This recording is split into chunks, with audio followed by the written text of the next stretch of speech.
Go figure. 3 days of beautiful sunshine. I pop the rusted metal off the roof, make 150 little holes in the roof, and the next morning it's beautiful sunny, and then overcast clouds, and here it comes, baby. It'll probably start, theoretically, it'll start as soon as I get my tools on the roof. Raining, that is. So let me show you what I got to do to get started here, to get the tools up to the roof.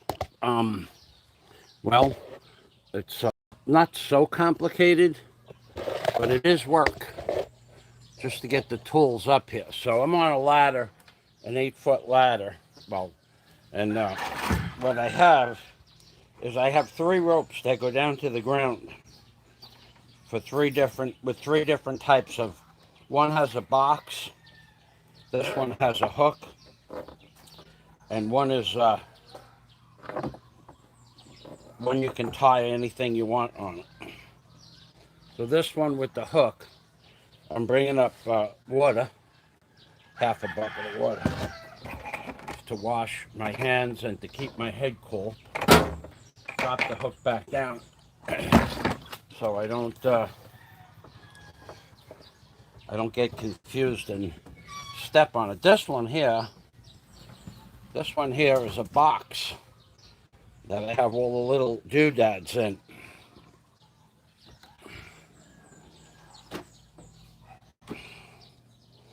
And when I say little doodads, screw tips, drill bits, things like that. This is a milk crate, and I have it offset like this on an angle, so that I have it set like that on an angle. So in this I have my screw tips, knife, magic marker, stuff like that, screw gun, uh,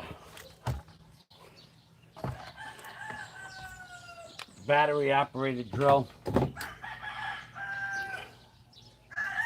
Okay, now I drop these back down so they take up room on the roof, and I got to walk around them. So I drop that stuff back down. And I have actually 3 ropes and 1 electrical cord. On the end of the electrical cord, I'll put the tool that I'm most likely to use, electrical tool, on the cord, and just back loop it on itself.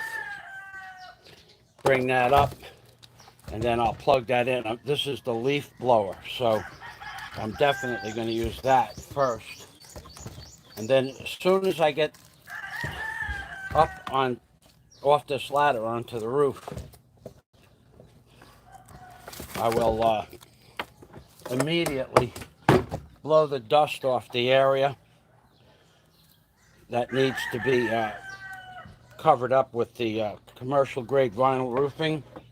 Well, it's commercial grade vinyl flooring, but I'm using it for roofing and covering it up with plywood. It'll work just fine. Have no fear. It will work just fine. And as always, when you're working with a bunch of different cords and ropes, stuff gets tangled up a little bit, or you pull something up, you drop a cord down, it walks over to the side, it gets hung up on something. So I just straightened out the cord somewhat, because it's going across the ladder. Now, we don't need the cord going across the rungs of the ladder, so I'm going to get that. I'm going to remove that problem right now. There's a lot to setting up your stuff up on a roof. There's a lot of things you have to take into consideration. Where to set up your ladder. This one is stationary, but it's going to be moved. As soon as I get the roof on, I'm going to change the location and the way to get up on the roof. I'm changing everything up here. So now this is free from the ladder runs, which is not a good thing to have cords, cables, or ropes crisscrossing your ladder rungs. Okay, so I'm good. That's the other thing you have to be concerned about when you're working on a roof is trying to remember to get everything up here the first time if you're working by yourself. Otherwise, you got to keep going up and down the ladder. Okay, so this is how I do this. We know we have the detractors out there waiting for me to fall. Let's hope that doesn't happen. And I would like them to say that they would like to see that. I would like them to come to the front of my house and say that they'd like to see that. That would be another viral video. Guaranteed. Okay. Hello, Nanay. Hello, my dear. Maayong buntag. Doing trabaho. Like you.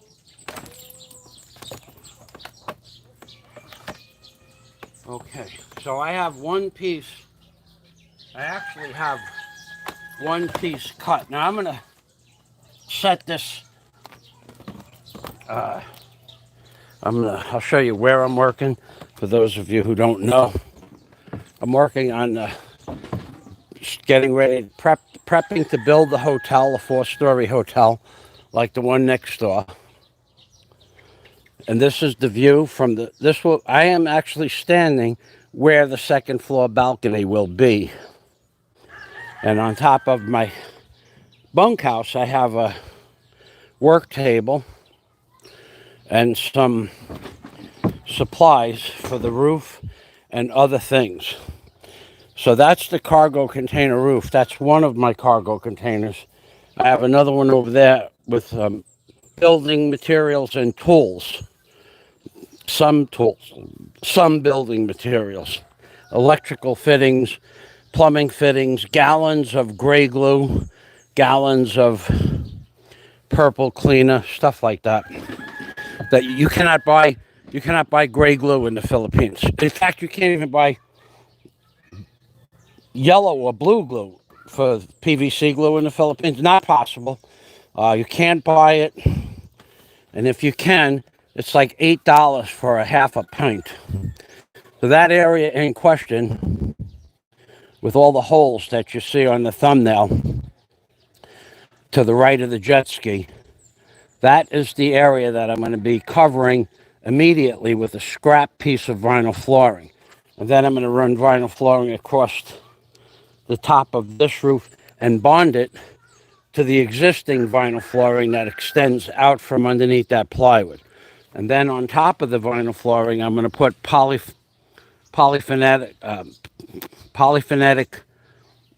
plywood, phenolic plywood, period, on top of that, and then screw it down with self-tapping metal screws. And on top of that, I have a 10-foot by 22-foot tarpaulin. So once I get that sheet on, and I'm not so concerned. If it started raining right now, the mastic is water-based. It wouldn't hurt it. And I'm not concerned about it. I got my tools up here. I'm ready. So as soon as I get that on now, there is air in the tires for the jet ski trailer. I'm going to gut all the stuff off the top of the jet ski. And then I'll move the jet ski back to this area here. And then I'll do the last 3 sheets of plywood that way. And then I'm going to pop the jet ski off the top of this roof. Where I'm going to put it, I don't actually know yet. I think very well the chances are great that I'm going to pop the jet ski off the top of this container and put it on the top of that container over there. And then with one fell swoop, I can pick it up from this top of this container, offload it, swing the machine around and put it on top of that container over there. I should be able to do that without much ado. One thing I will have to do before I do that is I'm going to pull the bucket off the machine, because the bucket weighs upwards of 700 pounds. The jet ski weighs 900 pounds. It's a little bit of a bear to pick up both of them at the same time, but that's not why I'm pulling the bucket off. I'm pulling the bucket off because I don't get the height I need to grab this jet ski with that machine. So I want to take the bucket off, put a chain. That's the boom, and that's the stick. The stick goes up and down. The boom, I'm not going to put a chain on. I'm going to put a chain on the stick. On the bottom eye, or the bottom pin of the stick, I have a 3 foot by 1/2 inch thick link chain for that. And then from that, it will go to a strap, a 16-ton 4-inch by 3/8 inch strap, and I'll have that strap doubled, so I'll be good for 32,000 pounds, which will pick up the jet ski. So that's the plan. And of course, first I have to put that membrane down over there. So I'm going to put the camera down. One time, I'll put the camera down, and then I have the piece for the 2 pieces for that cut. The small double piece for the holes and the piece right there. So I'm prepped up for that. And okay, so you should have a good view. Any questions? Okay, we have no questions. I really don't want to field questions. I'm actually working. So every once in a while I'll say I'm going to take a break and field the questions. So that's my plan. It's not today's plan. Today's plan is just to get that one sheet down, pull the crap off the jet ski, and move it back. Move it back. Back, I say back. Talking about back. God, I saw an interesting video this morning. I won't comment on it. I'm going to have to do a whole live stream on just that video that I saw this morning. One tag.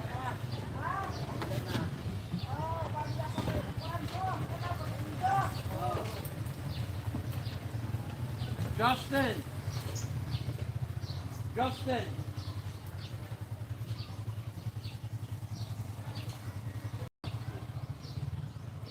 Yeah, I saw a. Oh boy, did I see a video this morning. I would love. Oh God. Oh. This video was all. It was all me. It was all me, this video. Somebody did what I would have did. Somebody did what I would have did. I was laughing my butt skis off. Of course, that video's not going to get any response. Whereas mine doesn't get any response either. That's why they're so similar. But that freaking video I saw this morning was hilarious. Oh my God. We have, boy, do we have a bunch of trolls. I don't know if these people are stupid. I actually think most of them are just trolling for the hell of it. And personally, what I think those trolls that are trolling for the hell of it to start trouble, personally, I think they should be, I'm going to say this slow so you understand. I think the trolls that come on YouTube to start trouble, listen carefully now. Let me turn the camera around. I think the trolls that come on YouTube to just start trouble, I think they should be removed from YouTube. Now, you put into that sentence anything that you want, but I think that people that continuously, constantly go from one channel to the other to start shit between YouTubers and or third parties should not be allowed on the internet. I really seriously think that. And in a perfect world, which would be Mike's world, the consequences would be removing these people from having their rights to publish or post on the internet. So the video I saw this morning was hilarious. But and then now the trolls are starting. And to be fair, there's some merit to the video itself, but it's the premise of the video that's funny, not funny. And I when I do a show about it, I'll do a serious show. And of course, you don't see trolls on my channel anymore because I eliminated them. If you come on my channel and say something stupid, ask a stupid question, be redundant with something that you should know if you follow my channel. Ask me something that's none of your business. I don't respond to it, or I just eliminate you from commenting on my channel. Now, there is one guy who I blocked his channel name almost a year and a half ago. John Boone Bean. Now, he made another channel called John Boone Bean because he was able to comment on my channel yesterday. And he wasn't trolling. He never did troll me. Just was a conflict of mental interests. So he did make a suggestion yesterday as to the type of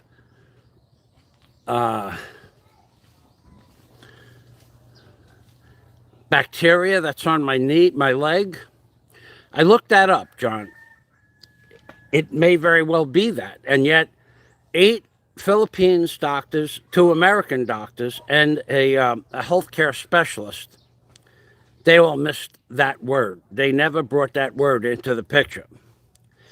If they knew what it was, I don't know. So I'm going to allow John Boone Bean to comment on my channel from now on. And right now I'm going to go to work. First thing I'm going to do is blow off the roof, bring the mastic down to where all those holes were in the thumbnail, cover that up, cover that up with the scrap that I have here, and then put the real cover over the scrap, or part of the scrap anyway. Okay. All right, there we are. Okay, so the first thing I need to do is just, I don't think I even, well, you know, I'm going to just blow that off anyway, even though from here I cannot see any tree debris on top, but there probably is. But my vision is not so good. Okay, so.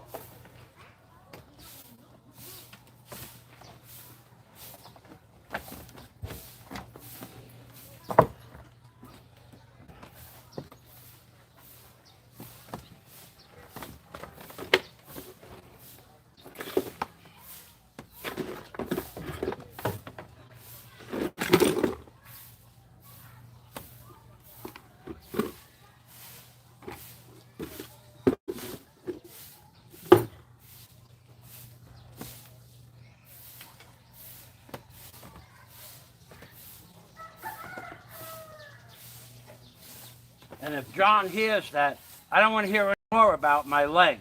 Not from you, John, or anybody else. I looked it up. It is possible. I'll do some more research on it. But don't come on my channel thinking you're some kind of scientist. I still haven't forgotten about why I blocked you in the first place. So just let it go.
I gotta plug the cell phone in because the power on the cell phone is probably below 10%. I forgot to charge it up last night. Let's see. 43%. Okay, well, that gives me an hour. All right. So between that and what I'm about to do, give it another hour to charge. That'll be good for the day.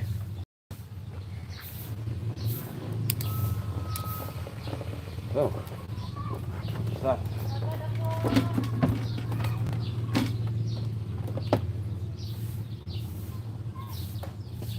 Huh. Huh.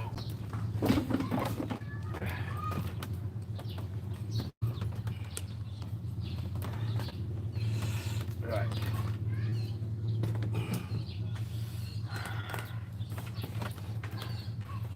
Huh.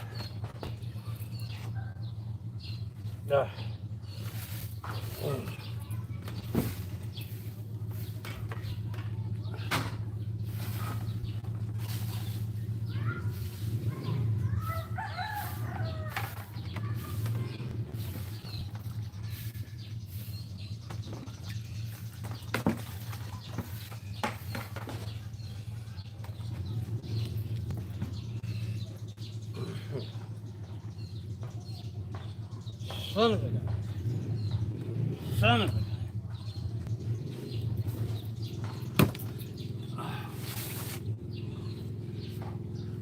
Well, let me make sure you can see. I didn't check that part of it.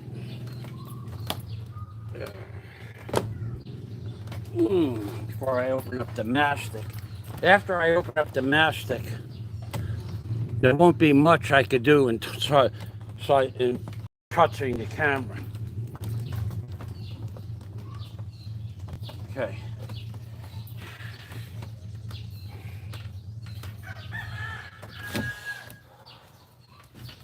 Huh. Well, the sun is coming out. That's a good thing.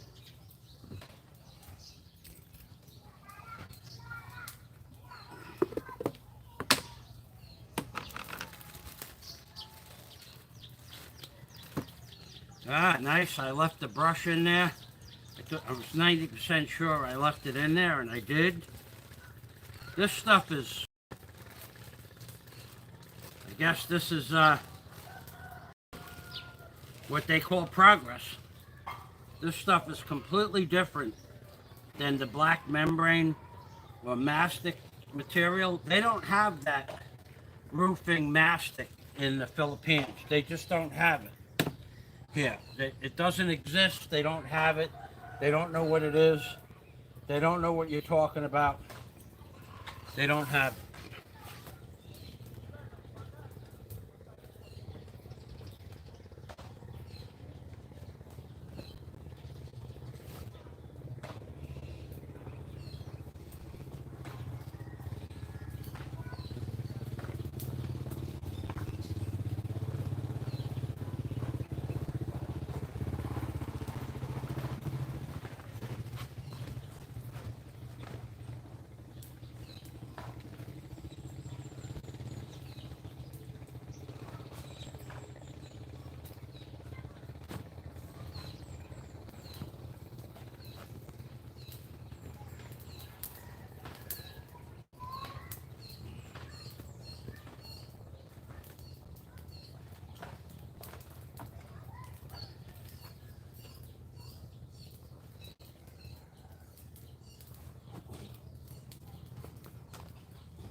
it's a liquid more than less viscosity or less thick, less dense than black mastic black mastic with flashing cement. It's a lot thinner than that.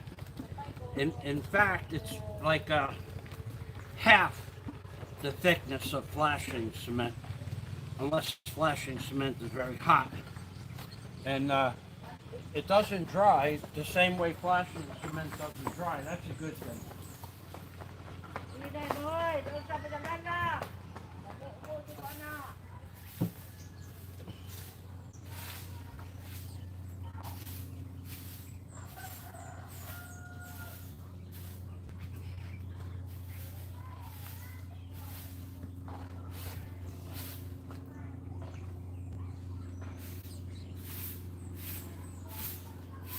We don't really need that there.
Now what I just did was I just gave it a smear around where the big holes are.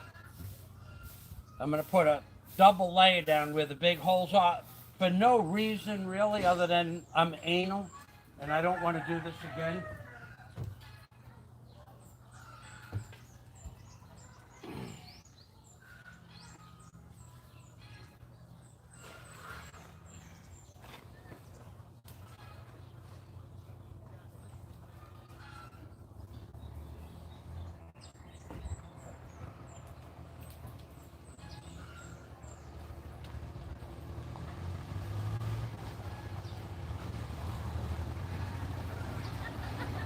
Want to see something? Oh. Did you see that truck that just went by? That's the truck that's supposed to pick up the garbage for the county. But if you want your garbage picked up, you got to run out there and give him a bunch of money. Otherwise, he just says, "Yeah, I'll be back," and doesn't come back. What I'm saying is that we in the province of Bohol, to my knowledge, don't have garbage pickup.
All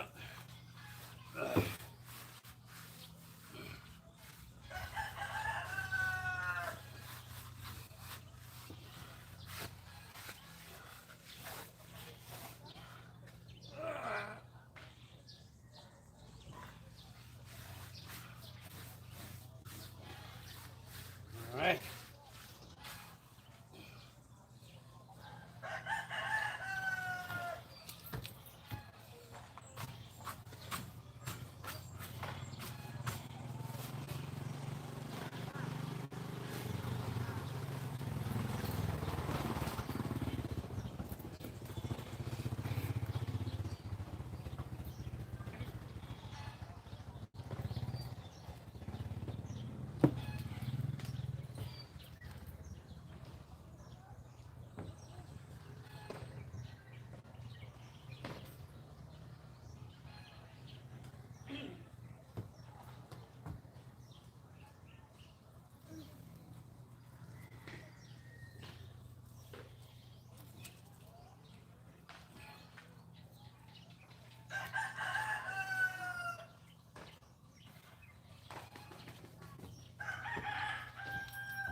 Ah,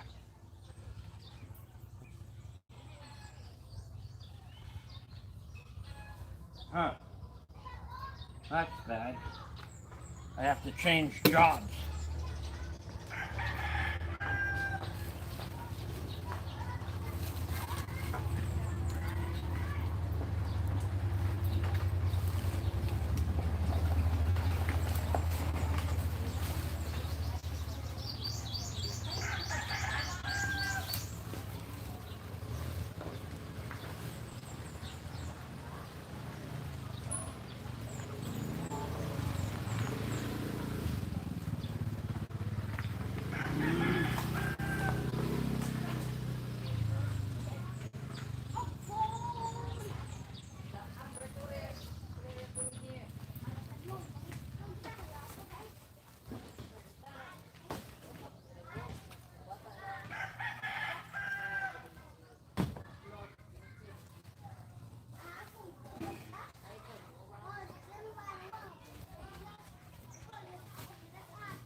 I'm not really changing jobs because in the beginning I described that I have to take the wrapping off the jet ski. That has to be done in order to move the jet ski.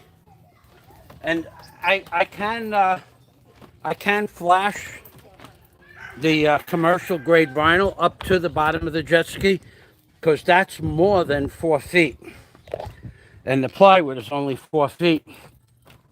So I would still have 14 inches. But if I want to put the whole layer down, which I do, I'm going to have to remove the wrapping from the jet ski. So I'll show you what I did, and then I'll set this camera up so that you can watch me remove the wrapping.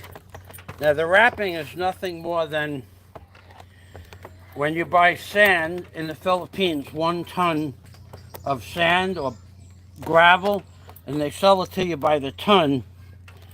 It comes in very, very heavy industrial grade bags. And this is these are what I grabbed a half a dozen bags from the lumberyard with permission, of course. And I had, well, I can get as many as I want, but I needed about 10, so that's what I took at the time. So here's the little big piece of flashing. Now, all the major holes are under here, so if it rained right now, it wouldn't matter.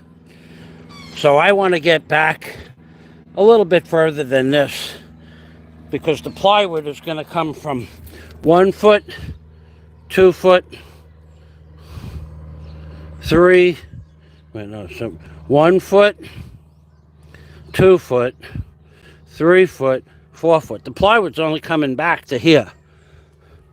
But I got to get the wrap off today anyway. So I might as well get the wrap off. And you might as well watch me unwrap, wrapping and unwrapping. I remember those days. I remember calling it that too.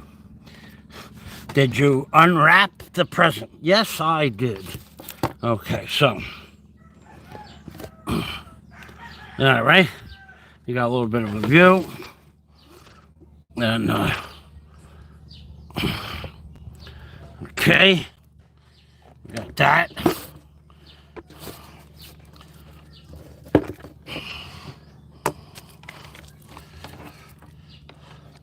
It should not even be there. This slides anyway. God, got a big problem here. I don't want that on so much of an angle. Okay, that's better. Alrighty, any questions? Well, we see questions. All right, let me say, Jack the Hammer Thompson.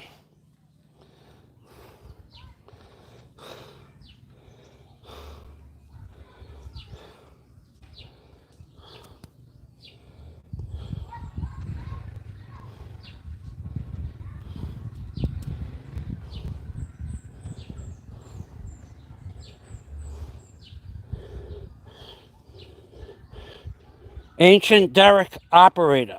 Ancient Derek.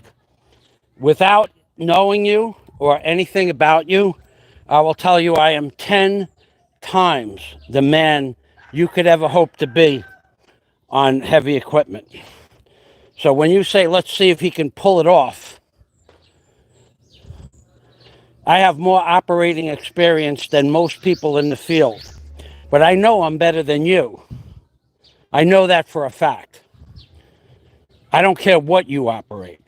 Put me in a backhoe, a track hoe, a bobcat, or a drill rig, or a blasting rig, and I will bury you in the spoiled pile.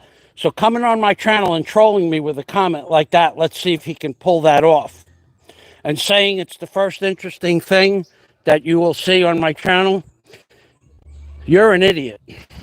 I have thousands of videos of me operating heavy equipment. You're an idiot for coming on here and saying that.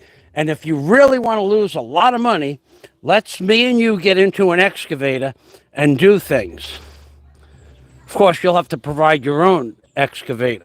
So coming on here and saying that'll be the first interesting thing on my channel when I have 7,000 videos of operating heavy equipment all over, underwater videos, deep sea diving in over 130 feet of water, and you coming on here and say that's the first interesting thing on my, you're a fucking troll. I would appreciate it. Do not try to become a member of my Patreon community, and probably best that you don't comment anymore at all. Okay?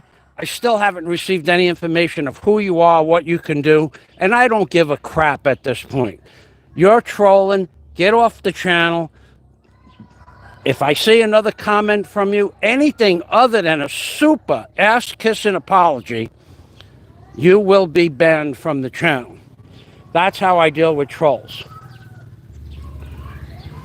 7,000 videos I have up. 600 videos of me operating heavy equipment. You can Google Michael Fazio's real job and see hundreds of videos of me operating barges and cranes and tugboats and pile drivers on the ocean. And this piece of garbage comes on and says, let's see if he could pull a simple pick off. And that'd be the first interesting thing. Unless I see a super ass-kissing apology, and I mean ass-kissing, groveling apology, you're gone off my channel. Or at least your name is. And I'm serious. First interesting thing. Thank you, Jack. Jack can barely bend over and lace his boots, and Michael bends himself in half. Apparently, this dude has not seen your previous videos. Yeah, thanks, Jack. The guy's an asshole. The guy's an asshole. I've already made a comment saying, go watch Michael Fox. The first thing that would be of any interest to him on my channel, let's see if he could pull off a simple swing pick. What a piece of garbage. Now, I need to see that ass-kissing, groveling comment. I need to see that. Otherwise, don't comment again on my channel. Okay. I've operated 100-ton cranes. I've operated the Weeks 500 and the Weeks 501. I walk steel. I operate barges and cranes on the ocean with up to a 180-foot stick. And this is the first thing that you're going to get the F off my channel, asshole. Groveling, I want pitiful, I want cowering down apology, or get off the channel. That's what I want from you. Jack Thompson says, Google Barge Dragon. I own my own crane, barge, pile driver, and tugboats, and land crane and land pile drivers for 13 fucking years. And this asshole comes on the channel and asks me if I can swing a jet ski from one container to the other. I'm talking groveling. I want you to tell me you're on your knees. You apologize to the from here to the moon and back, or get off the channel altogether. Next time I see a comment from you and you're not groveling, I'm banning your ass. Jack, how you doing? Okay. Groveling. I want it to sound like you mean it too. If I don't hear it in the words, I'm still gonna block it. Groveling at the beck and call. No Fazio's mechanical. Imagine that, questioning Fazio's operating skills. I operated heavy equipment for 38 years with anywhere from 2 or 1 or 16 or 18 men underneath my cranes and backhoes and trackhoes. 38 fucking years. And I the last job I did, a guy got his fingernail knocked off from a piece of wood that fell, an errant piece of wood. And this piece of garbage comes on and questions my operating skills. Dude, I need to see groveling. And it wouldn't hurt if you threw $100 in my Patreon account. That's optional, of course. But that would make a nice grovel. It would show me that you really realized that you made a mistake. Ha! I know it's not going to happen. It's okay. I can't make things like that happen.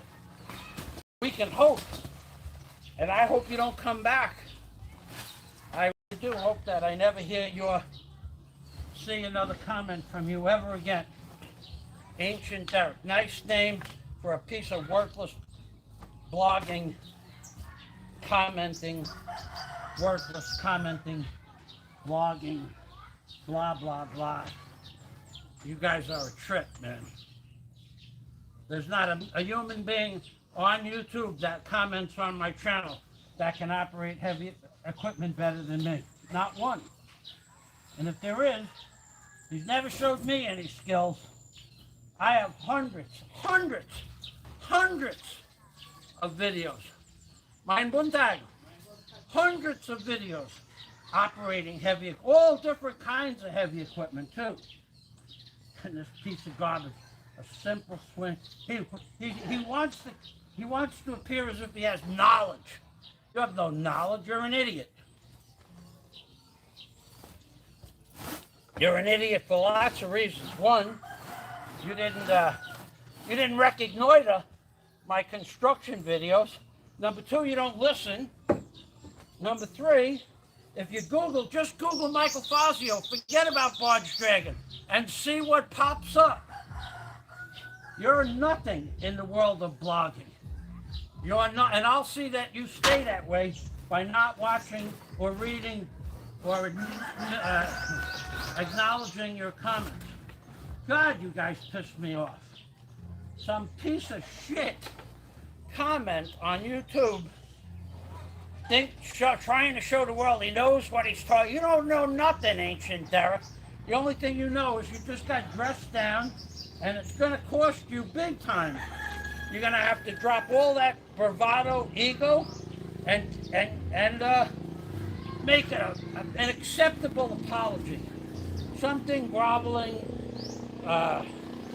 Maybe tell me that you're in tears. You're on your knees praying to God when the judgment day comes for that you somehow slighted Michael Fazio, the operator. You slighted Fazio. Oh my God. Jesus himself. Jesus himself has probably come down and say, hey, are you Ancient Derek? Are you crazy? Slighting Michael Fazio's operating skills? Are you nuts? Holy shit. Holy macaroni.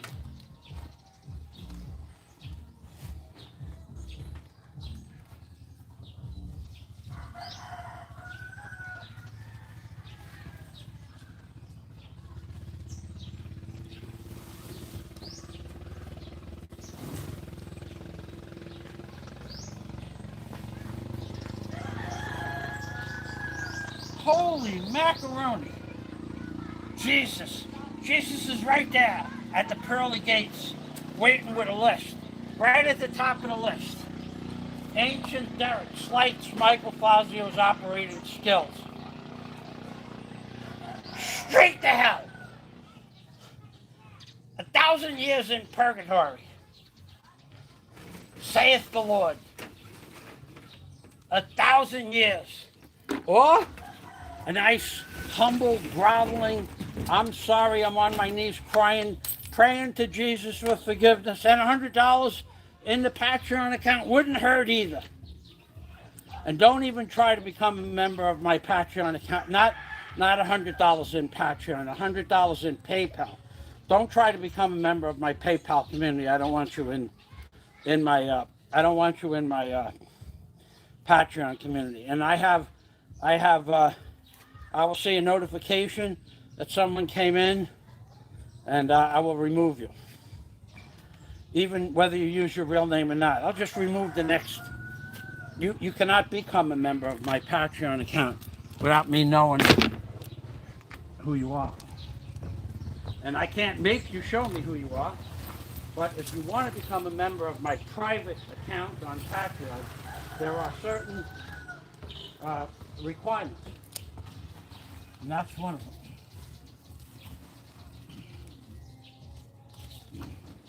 Ancient Derek. What a cool name for such a big, worthless commenter. Worthless, I say, worthless. Let me see if Jack has anything to say about the jackhammer. In case anybody, including Ancient Derek, Ancient, hey, Ed Van Hagen. Thank you, Ed. Ed knows who I am.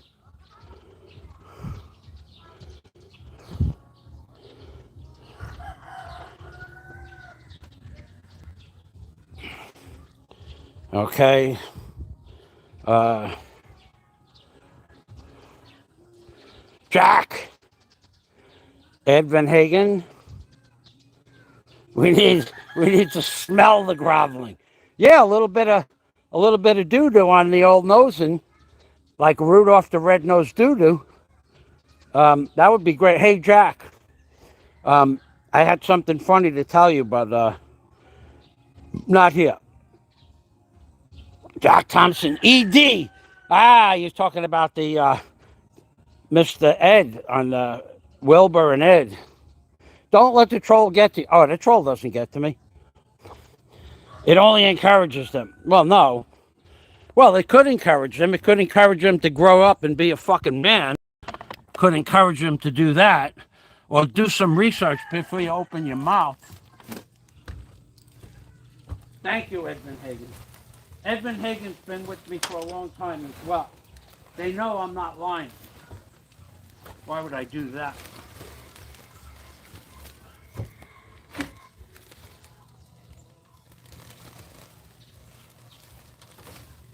All right, I might as well do this in some semblance of an order.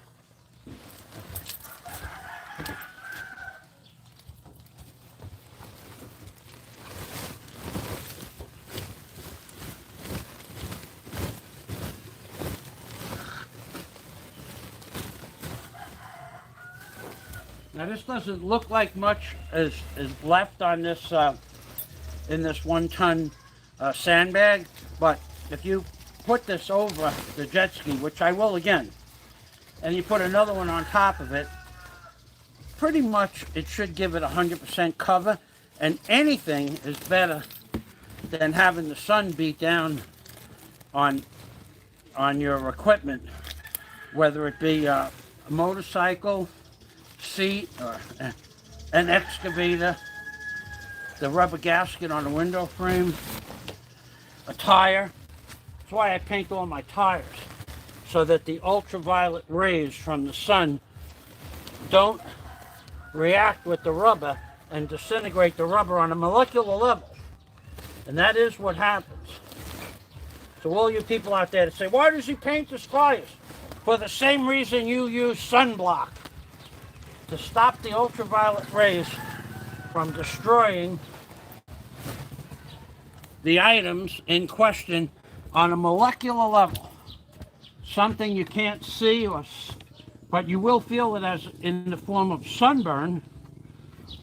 But if you don't protect your skin from the sun in the middle of July on Rockaway Beach on a sunny day, you'll end up in a hospital with 2nd and 3rd degree burns.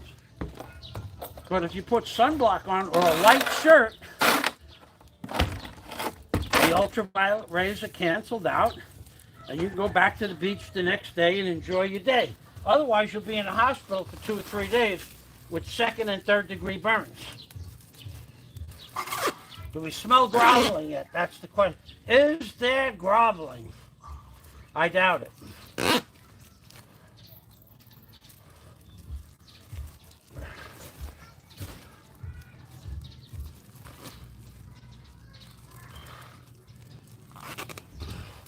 I knew that ancient Derek was a troll yesterday when he came on, from what he said.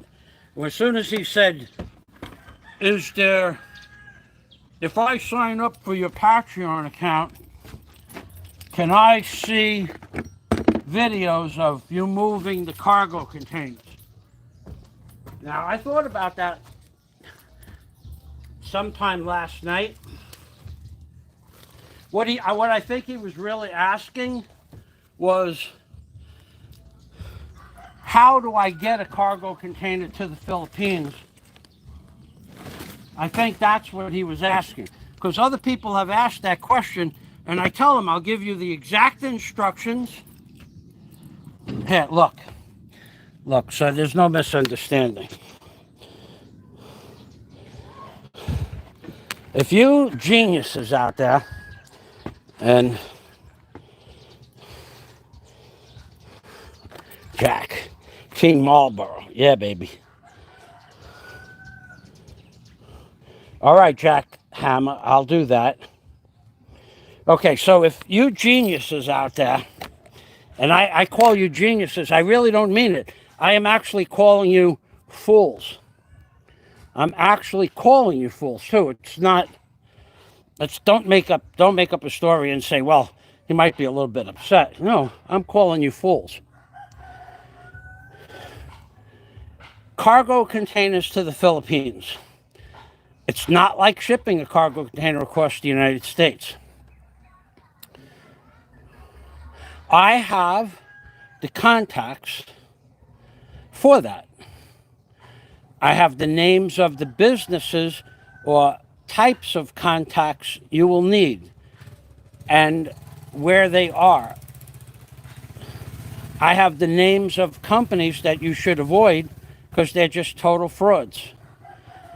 And yet, if you Google ship cargo container to the Philippines, the companies that are the biggest frauds are the ones that are going to pop up first with the most kudos to their company. Meanwhile, they're, for the most part, they're, what do they call that? Dummy corporations. There's one company that will pop up time after time after time after time as the best company in the world to ship to the Philippines. They have more than 500 lawsuits against them. I'll save you the trouble of trying to find that out, but it's going to cost you. Now, originally, I spent 200 or 300 hours to get my cargo container to the Philippines.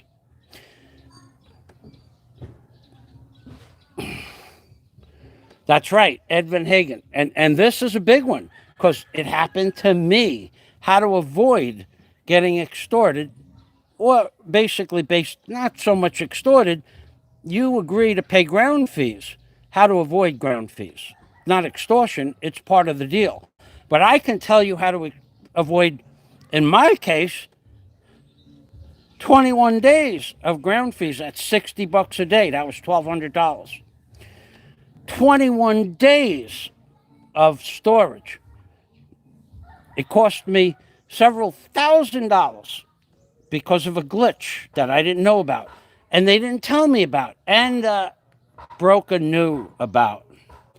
So originally I wanted $100 for that information, but I think it's worth more. You can go try to figure it out for yourself if you got 200 hours. And then when you get into the system, once that container leaves your house, and boy, it is not yours anymore. The things they can do to you from the time that container leaves your house are just amazing. So altogether, for my container, there was 235,000 pesos in extras to ship the container to the Philippines. 235,000 pesos in fines, penalties, dock fees, court fees, paper fees, and add to that 5 days of traveling back and forth to Cebu at about 5,000 pesos a day, so 260,000 pesos, and add to that a little known thing that can be done to help you in your favor at a really, really, really dreadful price. But you need to do it. And that's not included in the original price. You don't get to hear that number until your container's in Cebu. And it's on the dock, which you have, by the way, 3 days to get off the dock. So, Jack Thompson, I distinctly remember the crap you went through trying to ship your belongings to the Philippines. It was a disaster. I figure, now no one's ever given me any money, and that's okay. I've never given anybody instructions, but I figure I can provide a service that would save you, in my case, $235 plus 25, that's $260. And believe it or not, there was something that does not go on paper, a figure that does not go on paper that adds more than 10%. or about 10% to that 260. It doesn't go on paper. You don't get a receipt for it, and you can only get it by agreeing to certain terms. And I can bring you to a place that you are guaranteed to save $5,000. And it's not just me. It's not just me. Each person that has shipped to the Philippines has run into this. It's identical. And yet there's no video about how to avoid those things. And I could make a video, but what would I earn from the video? $1? No. If you want to get something to the Philippines and you feel it's not worth anything to get proper instructions and how to save money and save dock fees and save court costs and save, as Ed Van Hagen said, customs brokers fees and stuff like that, and then try to do it yourself. Not only that, you're going to spend 200 hours doing it. So I think that guy, Ancient Derek, because that's the only question he had. If I become a member of your Patreon account, can I see how you got the container to Cebu? All right. So I'm going back to work now. I'm going to pull another bag off the thing. I'm not in any hurry because it doesn't look like it's going to rain for a while. It is 100% humidity, and it is hot. It's 85 degrees from what I heard this morning. Okay, so let's get this back over there.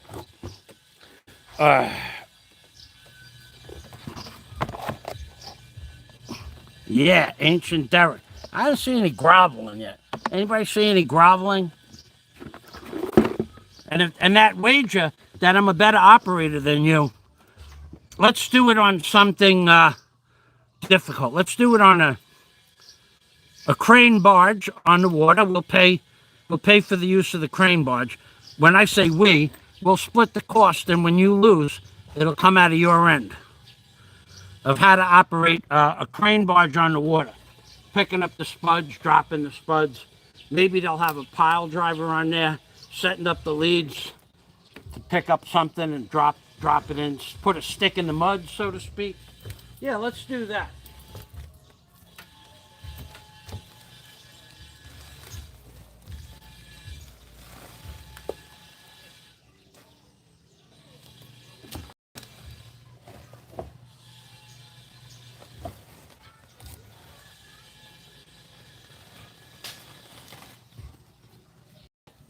Jack Hammer. Couldn't answer the phone because he was training for Marlboro Marathon. God, Jack, you are a diversified human being, that's for sure. Diversified human being.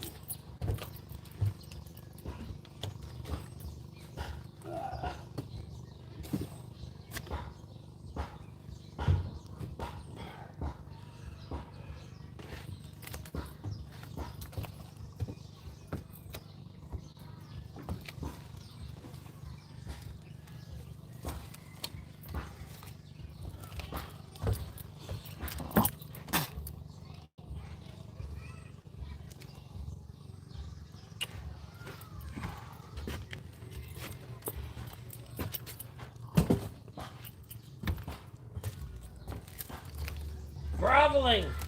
We need some groveling on my channel. Proper groveling.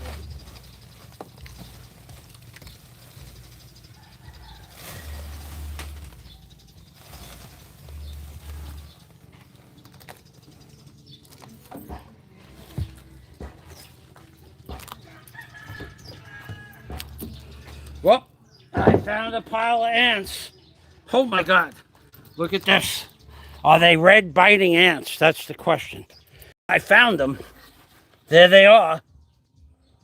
Oh God. No, they're not red biting ants. Well, they might be. We don't know that yet. I don't even want to find out. I gotta get the blower.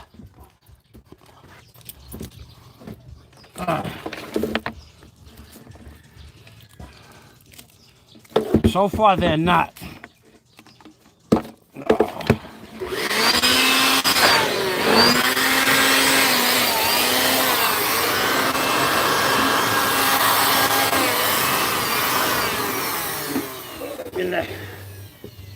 don't need this. Oh, yeah. We don't need this at all. Let's put this in the water. It solves the ant problem. Putting a few thousand ant colonies into a bucket, 5-gallon bucket of water, solves your initial problem. Groveling, hollyhock trees, grovel, grovel at the Rabbi Jew Barker's feet. Otherwise, Jesus you will meet, and he will kick you out of heaven's gate. So you need to learn to grovel when you question Fazio's operating skills, or Jesus will meet you at the pearly gate. Gates, gates, gates, gates, gates, gates, gates. Jesus will meet you at the pearly gates, gates, gates, gates. Ancient Derek, you don't stand a chance. It's been 20 minutes since I asked you to grovel at my feet, and now you have nothing to look forward other than to meet Jesus at the pearly gates. You're going straight down. You insulted Fazio. Now you'll wear a frown. Notice that the challenge to wager Ancient Derek in an excavation exhibition, that went unchallenged also.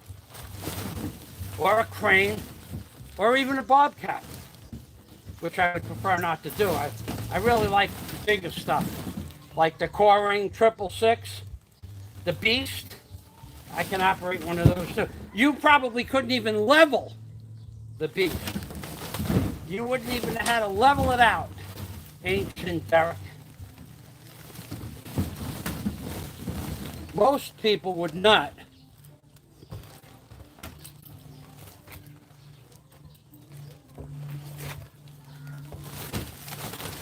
Most people would not know how to level the Beast once it got off the truck.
Quite a bit, so I'm going to put a set of put a set of earplugs in my ears. We almost had an accidental.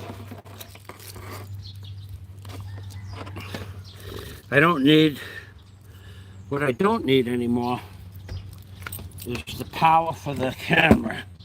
So I'll eliminate that wire, and I'll put this rope underneath the camera to balance it level. Okay, that's a good thing.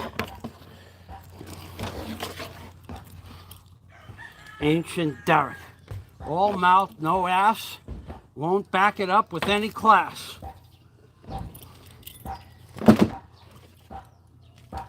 Ashley, do you get mosquitoes upstairs or no? Okay. All right, then.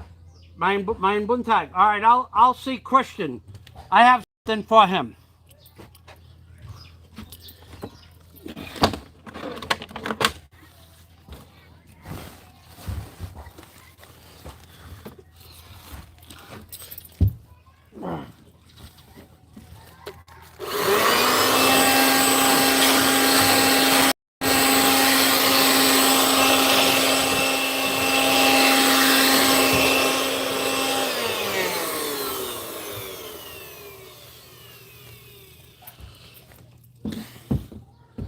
Ancient Derek fizzled out. Ancient Derek doesn't want to see Jesus at the pearly gates with a sign that says, "You insulted Rabbi Jew Barker. You do not get in through the pearly gates. You have to go to a dark, red place." Ancient Derek face the consequences. Insulting Rabbi Jew Barker in a comment section on his channel. Does he go to your channel? I don't go. I haven't left a comment. I don't even know when the last time I left a comment on anybody's channel was. I just don't do that. If I have a question, I'll ask a question. But pretty much, I left one comment.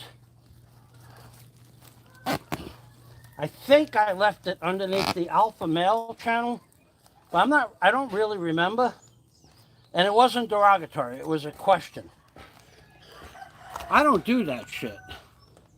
I'm not a YouTube troll. I've dealt with enough YouTube trolls to not like you at all. No respect for you at all. Nothing.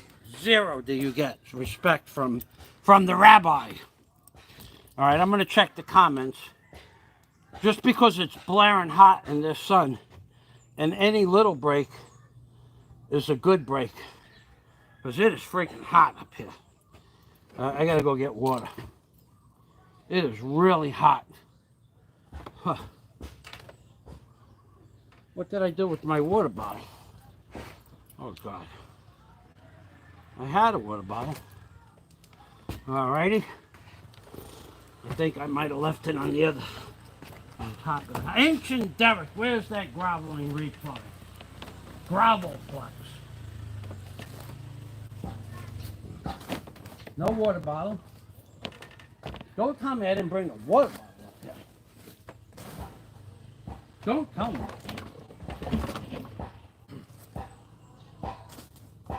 I think that's possible. I think it's possible. I think I left it on my door. Alrighty. Alrighty, I could live for another 10 minutes without water. I will wash my head down. And I will do that with the I'll do that with the water with the ants in it. That water is clean.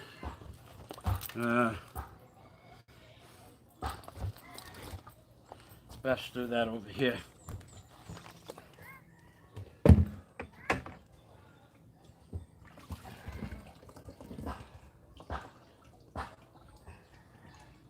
Wow, you believe there are still live ants in there? I'm not putting those on my head. I have clean water over here. Do it with this one. Ugh.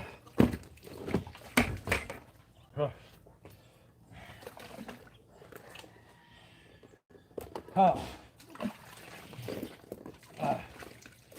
I don't see the groveling effect. Ancient Derek. Ancient Derek. Apparently he has no operating skills. Apparently he has no will to lose any money. And I can say that because I'm sure I'll win the money. Not a lot of people, Ancient Derek, are better than me inside a crane. A live wire, live boom crane. Not a lot of people. Actually, no one I've ever met. But I'm sure there are, now that I'm away from the business. What is that, 1999? 22 years.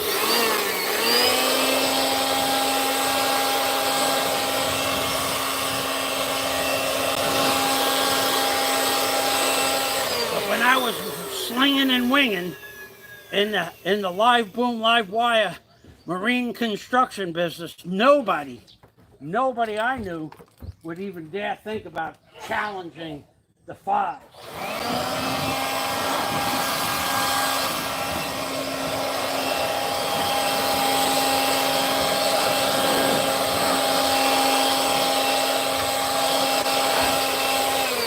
nothing impressive, says that idiot. What about the fact that I have this little blower and I don't have to spend 6 or 7 hours a day with a freaking broom? What about that? That's not worth your knowledge? That didn't add to your knowledge base, you little creepy bastard? Did that not add to your knowledge base?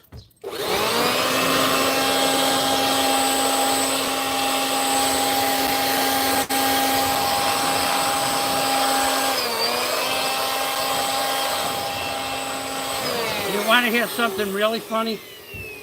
I have friends of mine and family that don't comment on my videos at all, ever. They're laughing at Ancient Derek right now. First of all, they know I'm serious. Second of all, they know if you take my challenge, you're going to lose. So they're laughing, and they're laughing because this is the way I always was. People would say, oh, I build better decks than you. And I would take $1,000 out of my pocket, put it on the table, and say, put 1,000 on the table, put 1,000 on the table, put 1,000 on the table. And let's go see my deck before we go see your deck.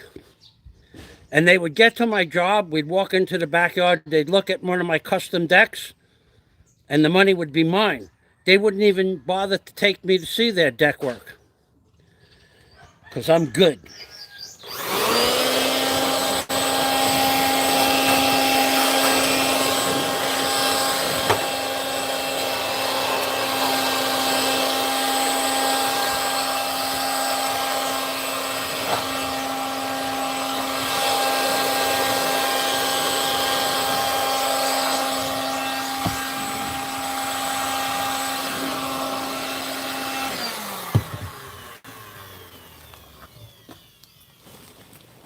That's how good I was. And damn, nobody ever won a deck wager. Well, heavy equipment, they wouldn't even try that one. Now there are guys that are really good on live wire, live boom cranes, and guys that have never hurt anybody on their jobs. I could name 3 or 4 guys in the area that I worked in that never hurt a man. But I could also tell you, they wouldn't go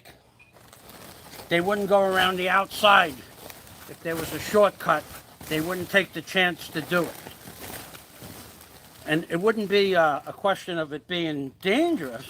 It would be a question of what's hanging between the legs. Can I do this? Can I do this? And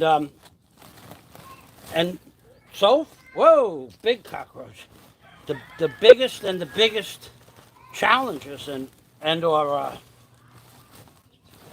I'm talking big. Sometimes I would do things that were completely off the chain, crazy, with poles and pile drivers and stuff like that. But the men remained safe. No one ever got hurt. And it was the last job I did. In 1999, in June,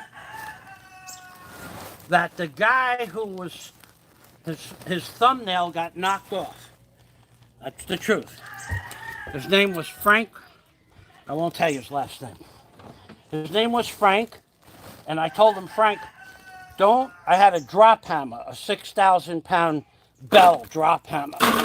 And I said, Frank, don't put your hand underneath the bell, because the drop hammer was pile driving down on top of a pile. And when it makes a splinter could be 10 inches long, or it could be 10 feet long and weigh 40 pounds. And it usually splinters off, and the tip of it is as sharp as a toothpick. So I told him, don't do it, and go put gloves on. And he said to me, as if I was standing here today, he said to me, I'm the boss here. This is my job. It's his house. He was the contractor. He was paying me to do what he tells me to do. Don't tell me what to do. And I said, okay. But if I were you, I'd put gloves on. At least gloves. he said he went like this, hit the thing. I hit it maybe 3 or 4 times. A splinter came out from under the bell that was every bit of 8 feet long and the size of a 2x4 on one side and the size of a toothpick on the sharp end. And it went under his thumbnail, his left thumbnail, and peeled his thumbnail off. Didn't hit the bone, didn't rip off the meat, but it hit it at about 500 or 600 miles an hour and damaged the meat between the bone and the fingernail. And I stopped the crane. I put it down into idle. And I said to him, "Are you okay?" And he went, "Come on, come on, come on," with his left hand. And there was blood flying all over his shirt. And then he realized he started feeling the pain.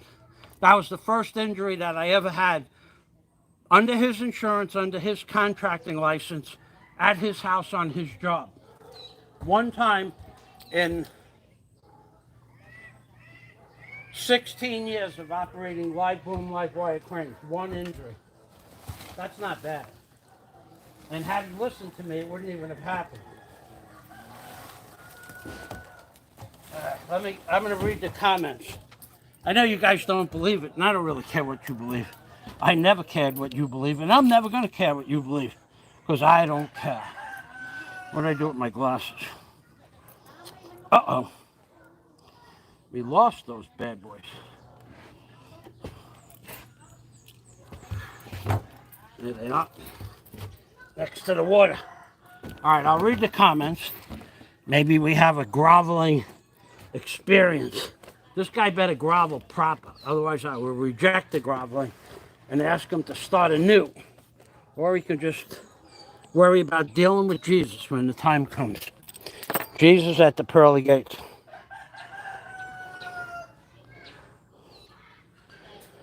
Yeah, now that, well, let me get back.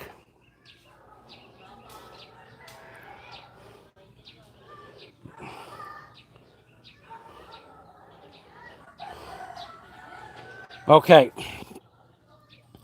All right.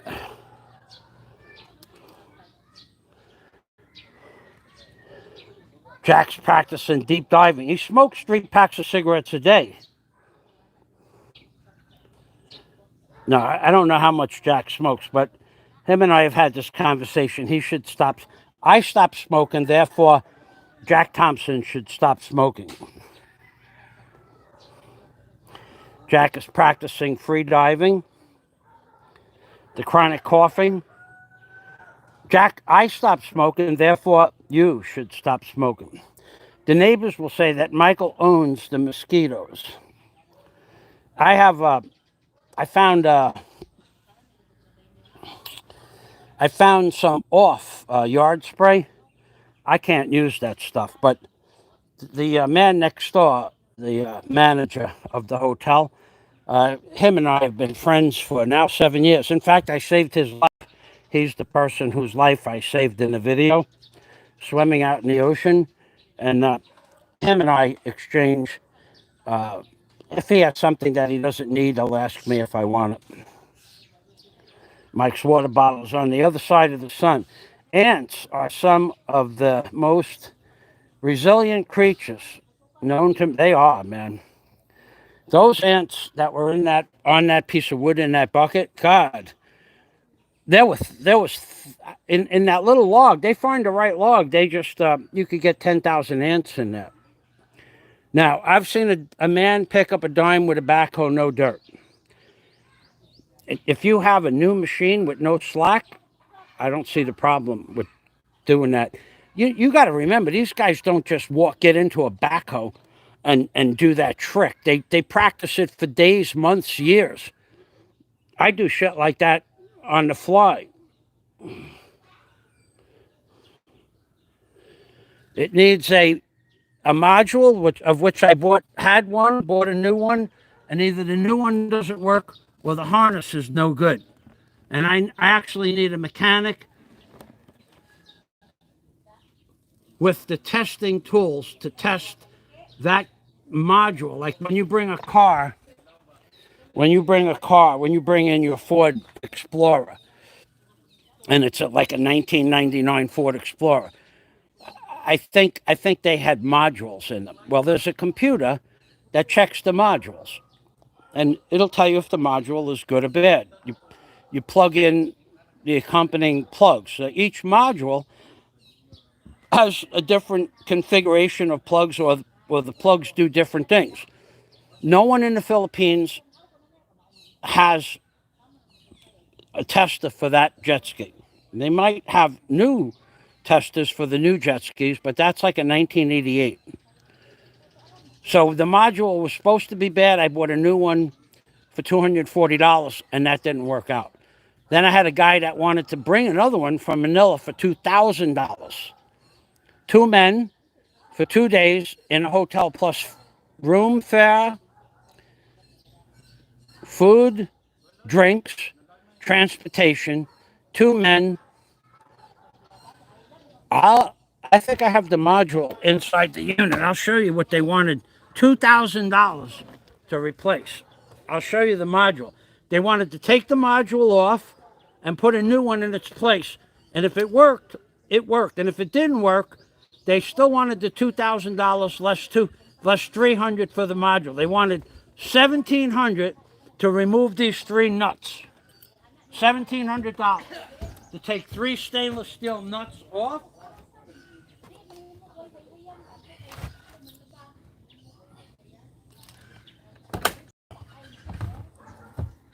And put three stainless steel nuts on, and to take three cannon plugs off, and to put three cannon plugs back on.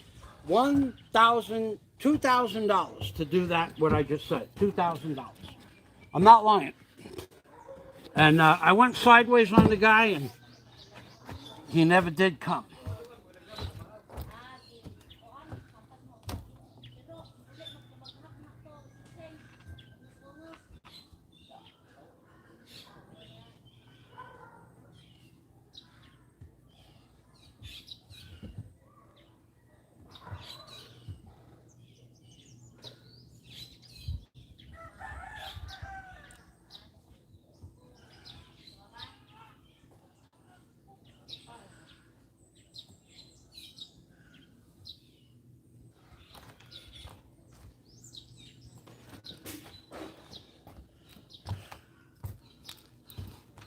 He wanted $2,000 for about 6 minutes of work.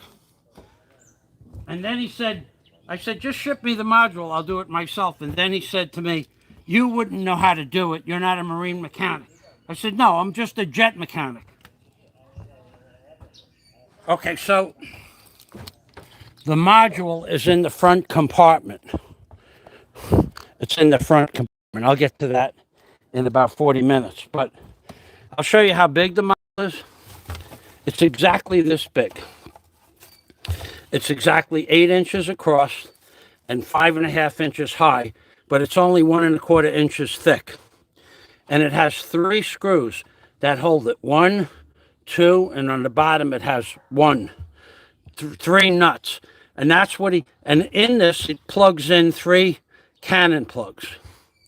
And for that, he wanted $2,000 to take the 3 stainless steel nuts off the module, remove the 3 cannon plugs, put the cannon plugs back in, and put the nuts back on. He wanted $2,000. Okay, so that's what was wrong with a good question, and I don't mind answering that question because I had the jet ski open. I'll show you the module. If I have it still in there, I may have taken it out and put it with the new one. That doesn't work either.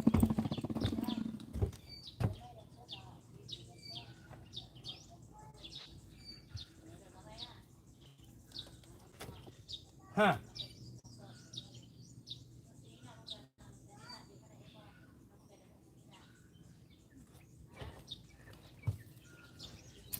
Look what these rats did. Look what these rats did to my jet ski. They actually got up underneath here, through this hole here, through this pull, and they chewed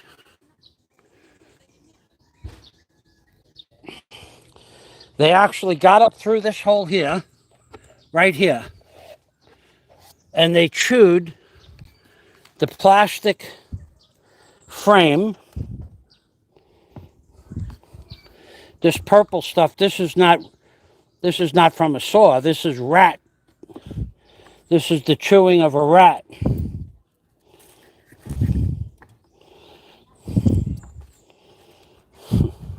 So those 3 stainless steel nuts that the guy had to take off were this big. 3 nuts, 3 washers, 3 cannon plugs off, 3 nuts, 3 washers, 3 cannon plugs on, $2,000. He wanted to bring in a helper from Manila to do that. Look what they did here. They didn't do that much damage, but this rat here, I wonder what kind of damage they did down here to the harness, if any. Actually, if he... I don't see any damage down here.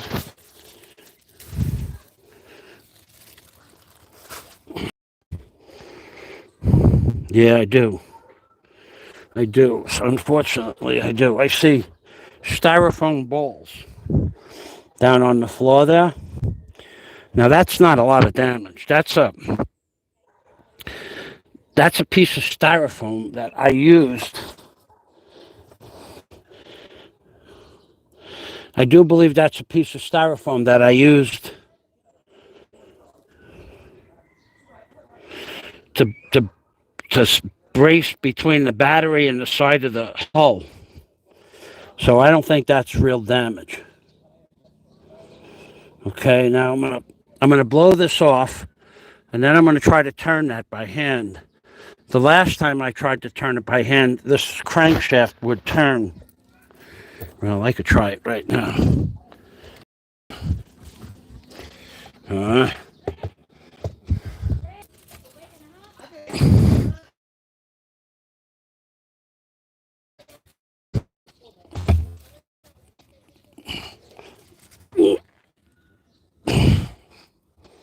Okay.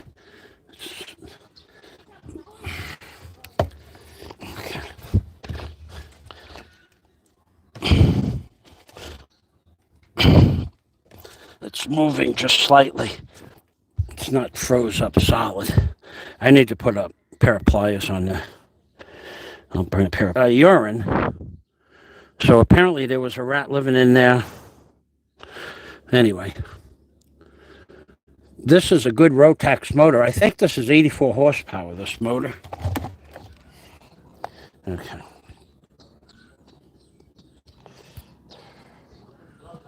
Okay, so I'm going to blow this out.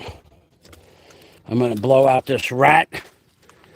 You got to be living in the Philippines. The rats get in your food. They'll go right through an industrial grade cargo food container canister. They'll go through milk bottles. You got to put them inside of. You got to do a lot of stuff here to protect your products from rats and mice and ants and cockroaches. It's not like living in America. Okay, so not a lot of damage. What I see, I'm going to blow it out.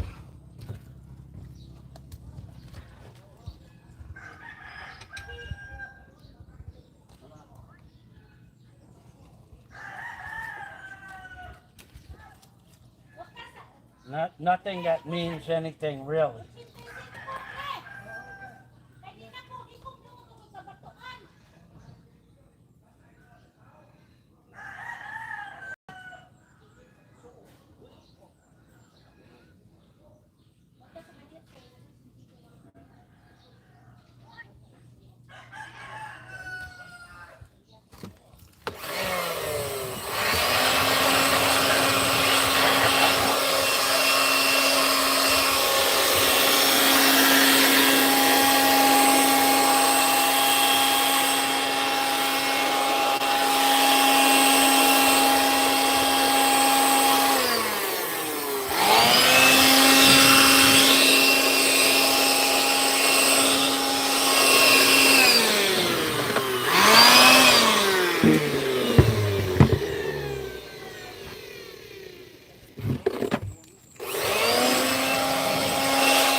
Yeah, baby.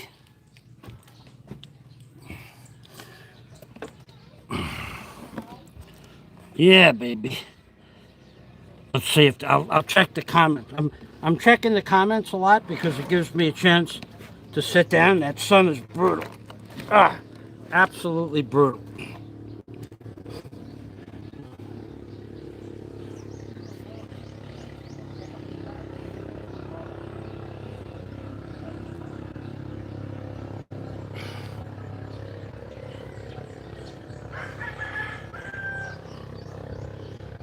All marine mechanics, or that I know that I've ever met, except one, a young man that lived in my house named Vito. They were all completely corrupt. Okay, so I'm gonna blow that out a little bit. I'm gonna pull the next tarp, and I'm gonna go get a pair of ice grips, and I'm gonna see if that motor still runs, because the last thing I did to that engine was put corrosion block in the piston holes, and then I left the plugs out so that if there was moisture in the pistons, it would evaporate out when it got hot, because the motor's going to breathe. If the motor was breathing with the pistons plugs in there, it would the water would stay in there and oxidize the rings and the pistons.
Now, the weird thing is I had the vice grips in my bucket this morning when I started. I had 2 pairs of vice grips in the bucket.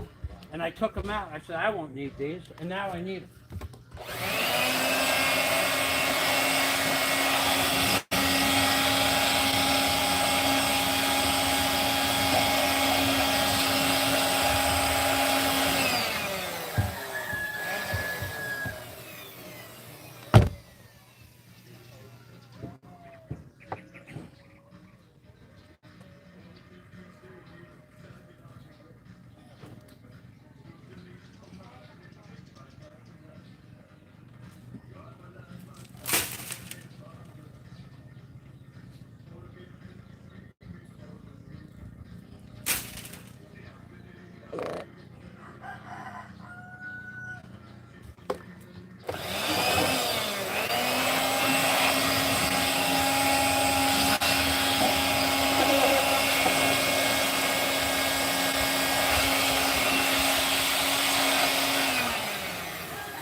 So I'm going to take a break. Then I'm going to go get a pair of vice grips and turn that over and put corrosion block in the pistons again. And to finish to answer the question of what was wrong with the jet ski. So although I bought a new module, a used module, and it had a guarantee, the guarantee was that it would work, but there's no returns.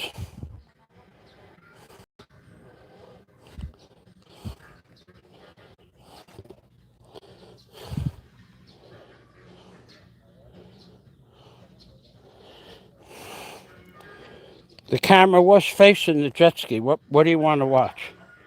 Okay. I don't know what you were talking about. So I'll show you the inside of the motor package. And then the rat didn't do any damage to any harnesses that I could see.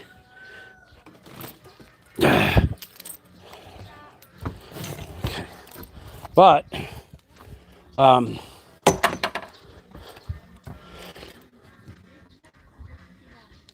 okay, I had it. Yeah, sometimes when I touch it, it doesn't go. So that's my fault. Sorry about that. So, those styrofoam balls, I really want to believe I put a piece of styrofoam in there to separate the battery from the side of the housing. So this is the motor package. I only blew it out with air. It's not dirty. The motor ran just before I shut it off, and I put corrosion block in the piston holes. I didn't put the plugs back in because I didn't want the engine breathing and the moisture staying in the piston and locking up the ring. So now I'm going to go get a bottle of corrosion block, spray can. I'm going to spray it in each piston, and then I'm going to turn the motor over with a pair of vice grips. Now, the motor turns over perfectly with a battery in here. It just won't start. Now, the last thing that it could be, besides the module, is directly under here where my finger is. Directly under here. Straight dead center in the middle. There's a cannon plug that comes out of the bottom of the engine. You cannot. It used to be attached somehow to the engine housing with a glue or an epoxy, but it's not anymore. So the cannon plug is just floating around on the wires. So maybe the wires shorted out, and or maybe when the cannon plug got pulled out, it ripped the wire out of the pin. I don't know. But there's no physical way to get the cannon plug back together around by putting your hands around the outside of the engine. No way. The closest you can come to the cannon plug is touching it and feeling that the wires are loose. You can't put your hand down there, even if you had arms that look like the Pelican Man. You wouldn't be able to get your arms down there and push it back into whatever it came out of and put epoxy on it. So the only way to get that cannon plug to test the wires is to pop the engine. And 5 years ago, when I bought the jet ski, I didn't have the tools to even take off the exhaust manifold. You need like a 12-inch. You need a good ratchet set, snap-on sockets, because there's tight tolerances, which I have, but I didn't have it here. And you need a 12-inch extension and a universal for a 1/4-inch drive for what would be 8 millimeter or 3/8, and 13 millimeter, which would be 1/2 inch, or you need 1/4-inch drive metric sockets, which I have, but I didn't have it here at the time, so I gave up. Rather than buy a new module or pay that guy $2,000, that was out of the question. He would not have. He would have screwed me one way or another. He was going to screw me from the get-go. He wasn't going to leave without screwing me proper. Anyway, so, all right. JX, I am just loving your work. Mr. Fazio, you are an absolute master of whatever you do, a genius, a living treasure. Thank God we have you on YouTube to record history, I would hope you were going to say. Actually, I have 11 federal and state licenses, and I actually know how to do this work. I just didn't have the tools. So I think you're serious, and I thank you very much. I really appreciate when people say stuff like that, especially when they mean it. So I'm going to blow this off. I'm going to blow this debris off one more time, and I'll show you how this blower works. This blower works great. This blower, I suggest you buy a blower to clean your car, your boat, your house, under your refrigerator, under your couches. $150, and it's a Ryobi blower. I've had it for 5 years. It works great. So watch what happens to the debris that's down there. See that debris there? Watch over here. You see that debris? Look.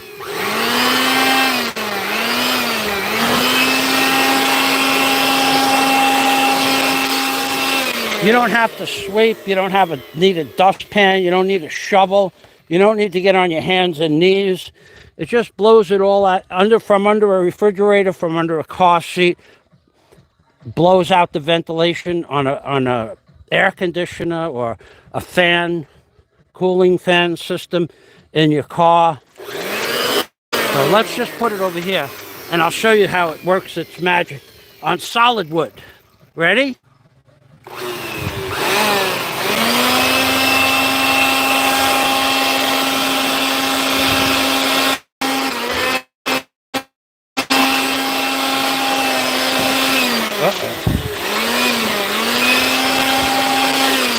Now watch the roof. Look you know how long it would take me to sweep this roof? Watch.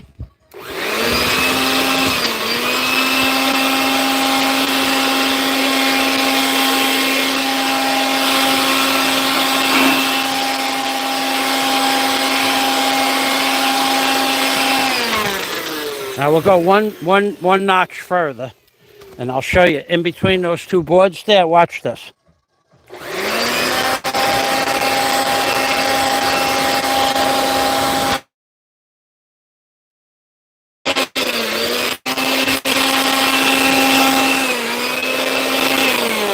I just saved 4 or 5 hours in this one little section on my hands and knees trying to sweep and scrape this stuff up. And the beauty of it is, even though a lot of it's still there, it's stuck because it's wet.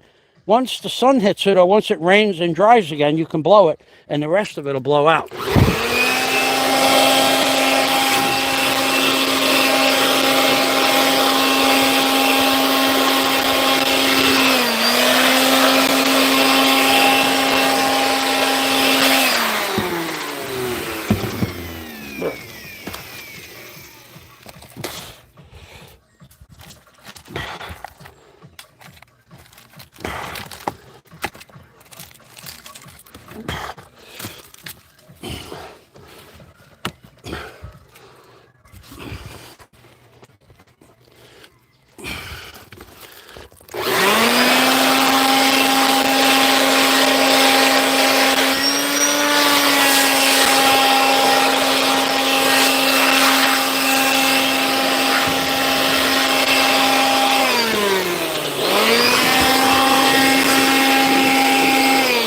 See that guy, Ancient Derek?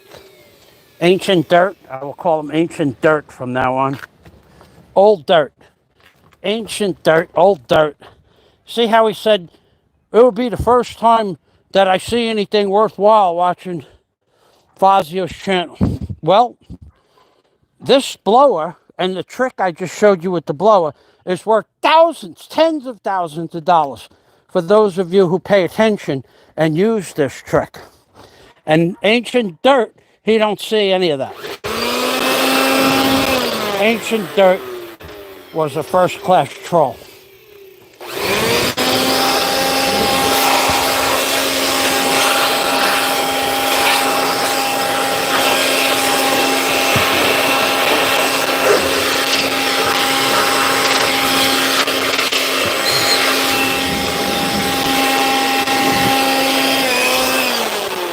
All right, I'm going to put my hand down there one more time.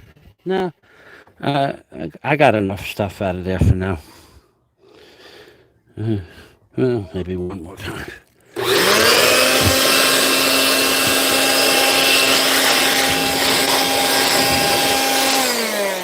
Now that dust down there, that's only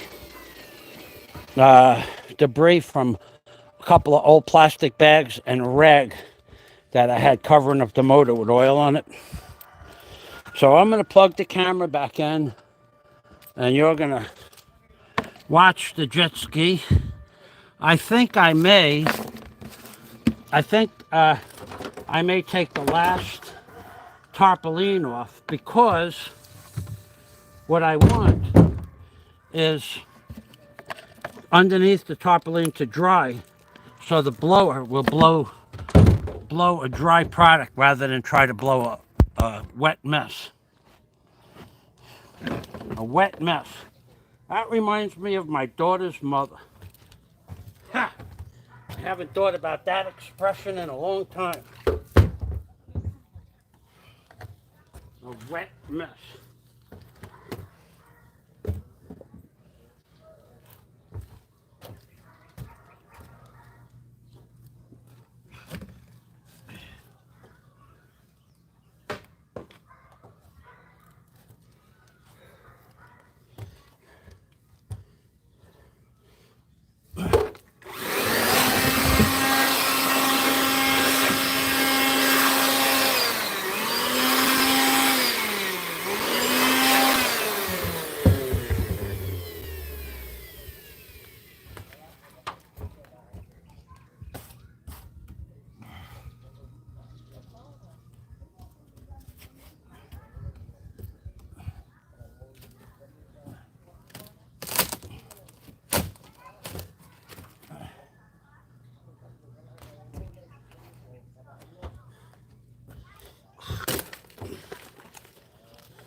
Ah.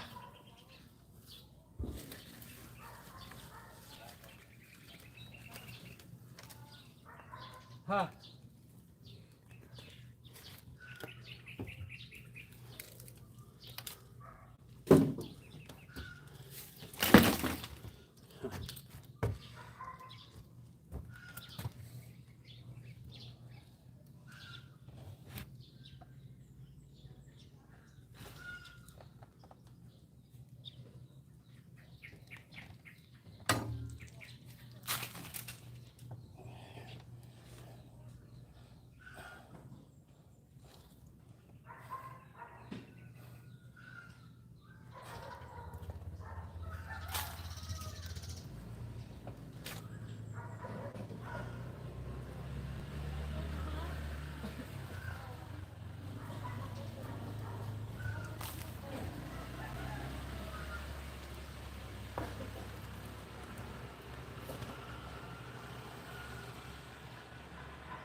All right, it's time for one more little blow to get the stuff to the back bulkhead.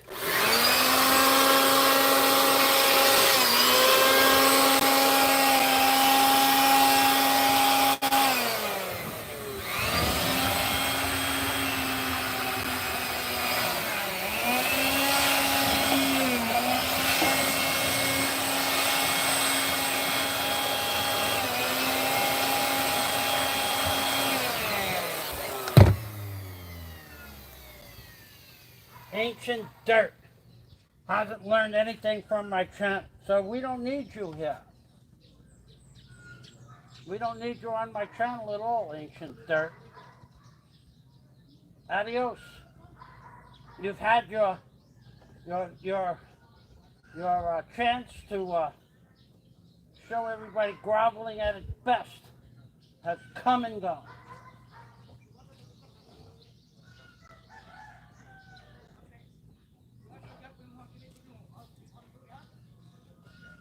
Ugh.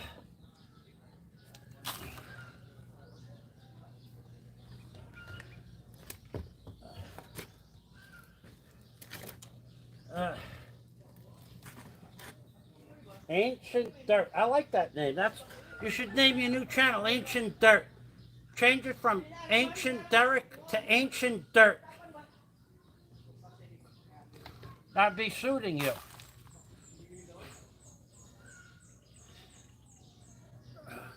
I like that guy who gave me the compliment. I think it was real too. That's why I like it. I didn't see any facetiousness in it because it was all truthful. There wasn't like any question marks and midstream left-handed compliments in there. Thank you for that.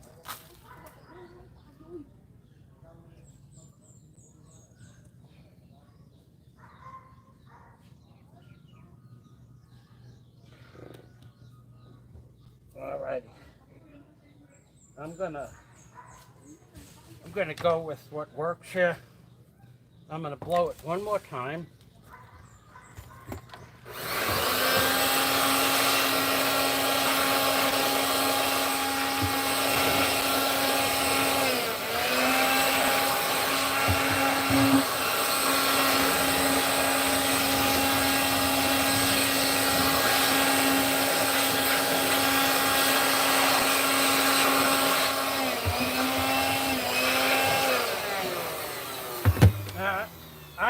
I know that guy, Ed Van Hagen, asked me what's wrong with the motor. Theoretically, there should be a transistor module that bypasses the gauges, the speed odometer, the oil pressure, the oil temperature. Theoretically, there should be a module that just says, allows the engine to start, period, whether you have a harness hooked up to it or not. At that point, all I need is a start, on and off, and a throttle. and then check the oil every day, and that would be it. But I don't know if that exists. I got to look that up.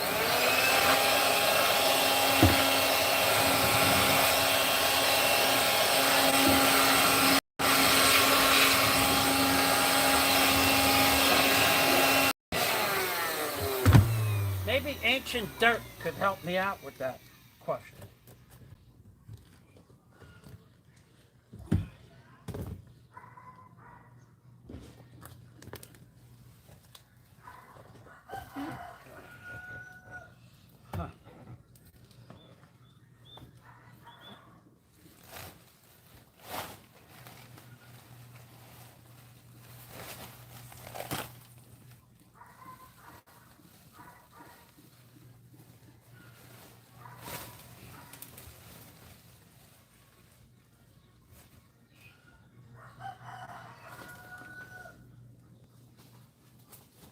Whoa.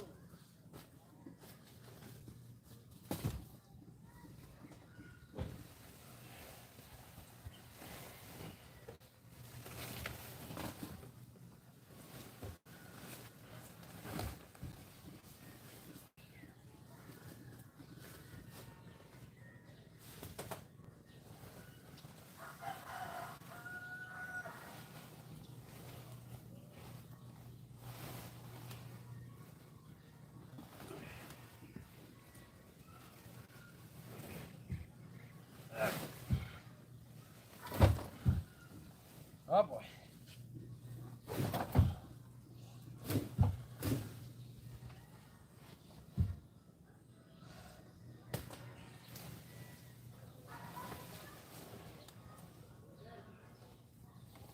All right, in about 2 minutes, I'll check the comments again, and then I'm going downstairs to get everything I need.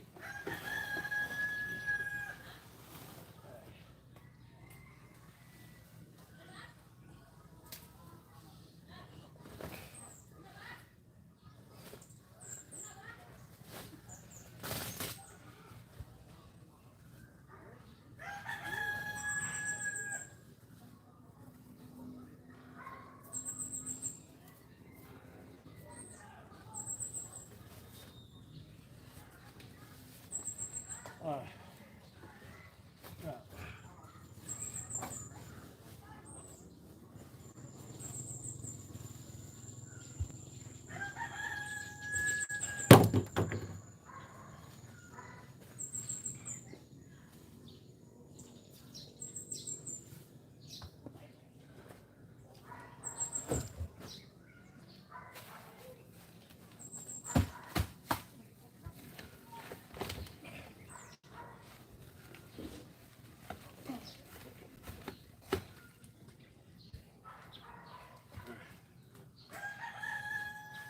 Ancient Dirt is going to the pearly gates. Jesus will be there to send him on his way.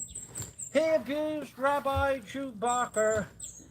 Jesus don't like that. Ancient Dirt is on his way to a very, very dark place. Red crimson, baby, for Ancient Dirt. Whew. I need to get water. I need to get water to drink. And I need to get water for my head right now. That I could do now. Whew.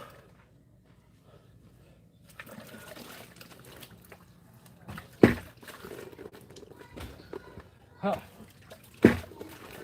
Huh. Oh. Ancient Dirt, wherefore art thou grovel? Ancient Dirt, what happened to you hobbling? Ancient Dirt, wherefore art thou and you're groveling? Ancient Dirt. Ugh. Oh. Man, is it fucking hot up here.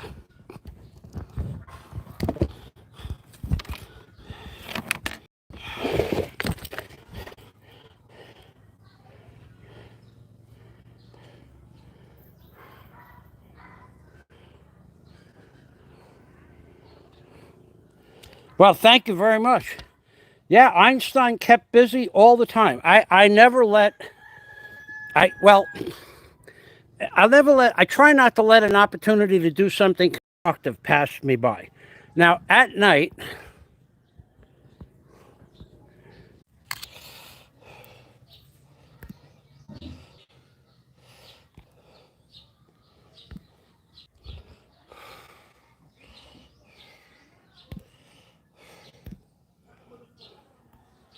all right, I think I'm back.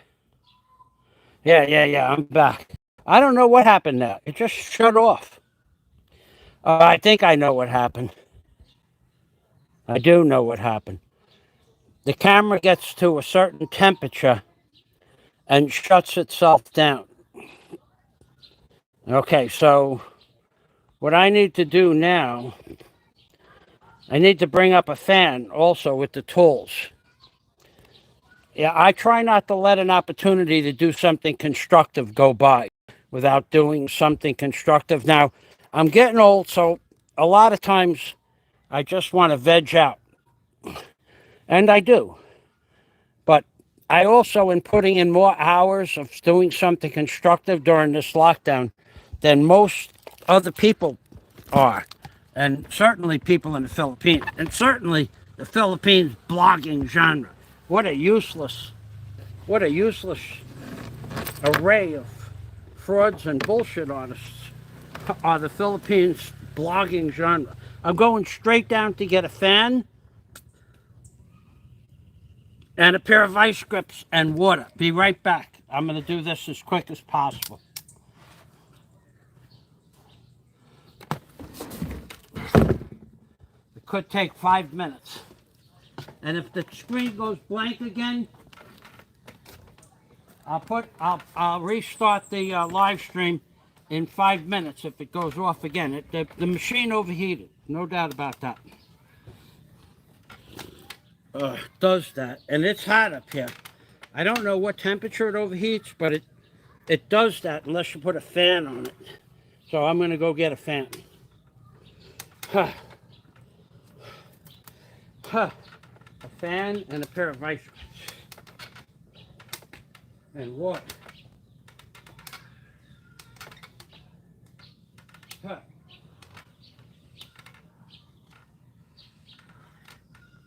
Huh. Huh.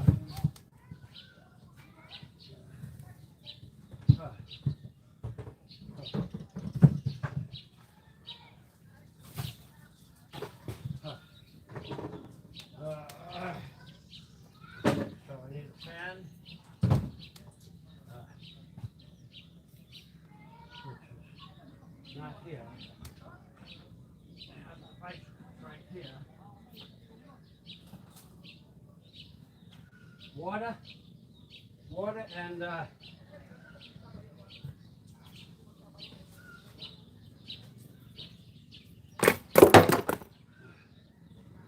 fan.